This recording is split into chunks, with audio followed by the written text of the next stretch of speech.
later.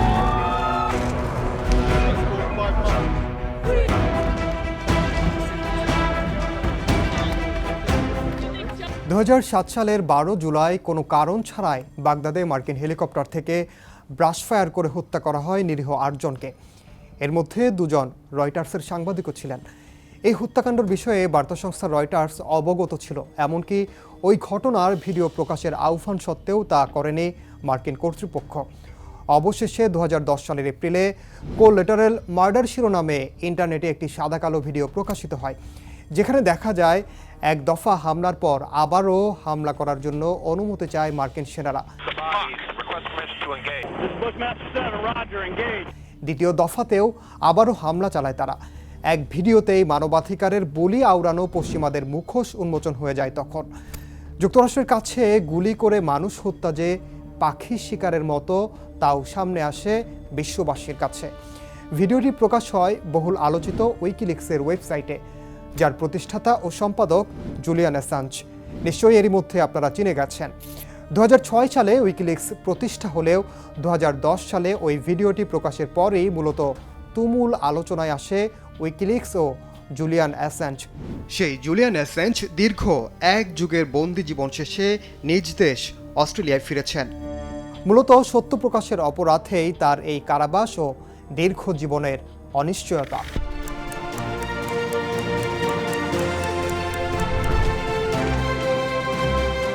Julian Assange কে? বিশ্বকে কাঁপিয়ে দেয়া জুলিয়ান অ্যাসাঞ্জ 1971 সালে অস্ট্রেলিয়ার কুইন্সল্যান্ড রাজ্যের টাউন্সভিলে জন্মগ্রহণ করেন। অল্প বয়সে কম্পিউটারের প্রতি আগ্রহী হয়ে ওঠেন তিনি। হ্যাকিংয়ে নিজের দক্ষতার পরিচয় দিয়েছেন কিশোর বয়স থেকেই। কৈশোরে কম্পিউটার হ্যাকিংয়ে দারুণ দক্ষতা দেখাতে শুরু করেন অ্যাসাঞ্জ, যে কারণে অস্ট্রেলিয়া পুলিশের নজরদারিতেও পড়তে হয় তাকে। পুলিশ তার বিরুদ্ধে যেসব অভিযোগ আনত সেগুলোর প্রায় সবই তিনি স্বীকার করে নিতেন এবং জরিমানা দিয়ে পরবর্তীতে পার পেয়ে যেতেন। আবার 90-এর দশকের প্রথম দিকে তিনি অস্ট্রেলিয়ার সবচেয়ে দক্ষ হ্যাকারদের একজন হিসেবে বিবেচিত হন। এক পর্যায়ে সাইফার পাঙ্কের সঙ্গে যোগ দেন তিনি।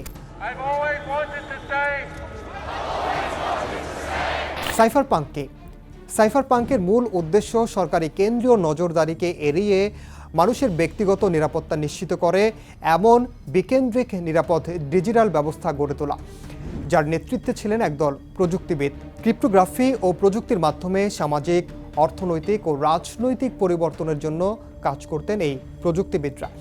সেই আন্দোলনেই মূলত নিজেকে সম্পৃক্ত করেন জুলিয়ান অ্যাসাঞ্জ। যেভাবে আলোচনায় অ্যাসাঞ্জ 2010 সালে বাগদাদের ওই ভিডিও ছাড়াও আরও বেশ কিছু নথি ফাঁস করে উইকিলিক্স। মূলত সাবেক মার্কিন সেনা চেলসি ম্যানিং মার্কিন কেলেঙ্কারির সিরিজ ফাঁস করেন। পশ্চিমাদের নজিরবিহীন ভণ্ডামি দেখে গোটা বিশ্বই হতবাক হয়ে যায় তখন। মার্কিন সরকার তখন ফৌজদারি তদন্ত শুরু করে এবং ম্যানিংকে শেষ পর্যন্ত তথ্য ফাঁসের জন্য দোষী সাব্যস্ত করে জেলে পাঠানো হয়, যদিও পরে তার সাজা কমিয়ে দেওয়া হয়েছিল। আর ওই ঘটনার মধ্য দিয়েই আলোচনায় আসেন জুলিয়ান অ্যাসাঞ্জ।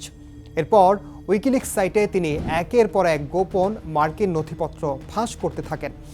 2010 সালের নভেম্বরে 2.5 লাখ মার্কিন কূটনৈতিক তারবার্তা ও 5 লাখ সামরিক গোপন নথি ফাঁস করে হইচই ফেলে দেয় উইকিলিক্স। এরপর থেকেই যুক্তরাষ্ট্র বেজায় চটে যাচ্ছে জুলিয়ান অ্যাসাঞ্জের উপর।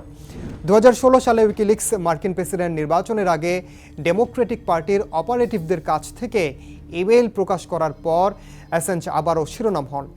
মার্কিন কৌশলীরা জানান ইমেইলগুলো রুশ গোয়েন্দারা চুরি করেছিল এবং ডোনাল্ড ট্রাম্পের পক্ষে নির্বাচনে হস্তক্ষেপ করার একটি অপারেশনের অংশ ছিল।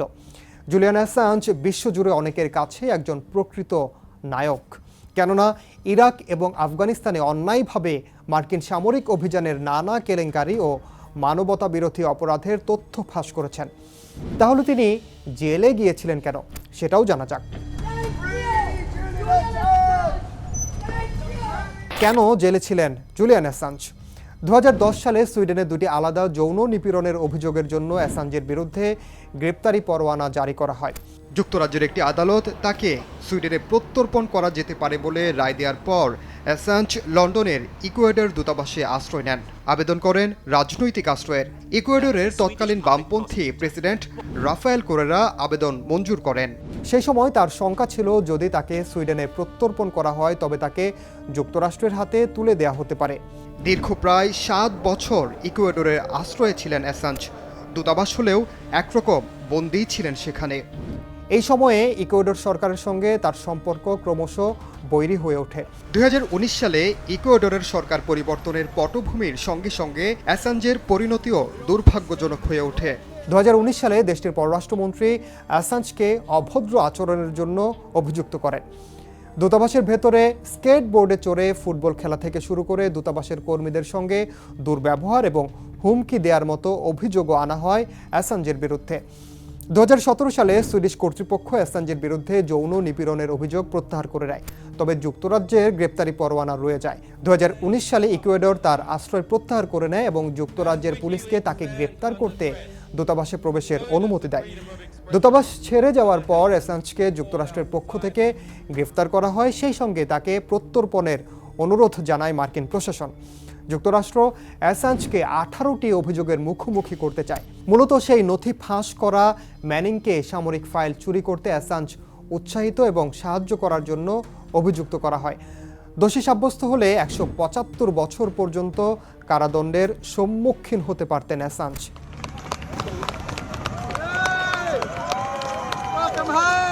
তাহলে এবার কেন অ্যাসাঞ্জকে ছেড়ে দেওয়া হলো?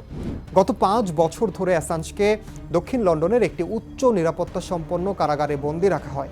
সেই সঙ্গে তিনি পালিয়ে যেতে পারেন এমন শঙ্কায় জামিন দিতে অস্বীকার করা হয়। এই সময়ের মধ্যে তার পরিবার এবং সমর্থকরা জানান, অ্যাসাঞ্জের শারীরিক ও মানসিক স্বাস্থ্যের দিন দিন অবনতি ঘটেছে। 2021 সালে যুক্তরাজ্যের একটি আদালত বলেন, অ্যাসাঞ্জকে যুক্তরাষ্ট্রে প্রত্যর্পণ করা যেতে পারে। তবে এই বছরের শুরুতে তিনি সেই রায়ের বিরুদ্ধে আপিল করলে তার পক্ষেই রায় যায়। ফেব্রুয়ারিতে অস্ট্রেলিয়ার পার্লামেন্টে একটি প্রস্তাব পাশ করা হয়, যেখানে অ্যাসাঞ্জকে তার নিজ দেশে ফিরে যাওয়ার অনুমতি দেওয়ার জন্য যুক্তরাষ্ট্র এবং যুক্তরাজ্য সরকারকে আহ্বান জানানো হয়। তারপরে এপ্রিলে মার্কিন প্রেসিডেন্ট জো বাইডেন বলেন, তিনি অ্যাসাঞ্জের বিরুদ্ধে মামলা প্রত্যাহার করার জন্য অস্ট্রেলিয়ার অনুরোধ বিবেচনা করছেন। মার্কিন আদালতে গুপ্তচর বৃত্তি আইন লঙ্ঘনের অভিযোগ স্বীকার করে অবশেষে মুক্তি হন অ্যাসাঞ্জ। এর আগে যুক্তরাষ্ট্রের সঙ্গে দোষ স্বীকারের চুক্তিতে পৌঁছানোর পর তাকে লন্ডনের কারাগার থেকে মুক্তি দেওয়া হয়। যুক্তরাষ্ট্রের অধীনে উত্তর মারিয়ানা দ্বীপপুঞ্জের একটি আদালতে অ্যাসাঞ্জের বিরুদ্ধে আনা অভিযোগে তাকে দোষী সাব্যস্ত করা হয়। চুক্তি অনুযায়ী অভিযোগ স্বীকারও করে নেন অ্যাসাঞ্জ এবং কারামুক্ত হন। চুক্তি মোতাবেক দোষ স্বীকারের পর অ্যাসাঞ্জকে আর মার্কিন কারাগারে সময় কাটাতে হবে না, কারণ এই অভিযোগে এরই মধ্যে তিনি লন্ডনের কারাগারে 5 বছর জেলে থেকেছেন।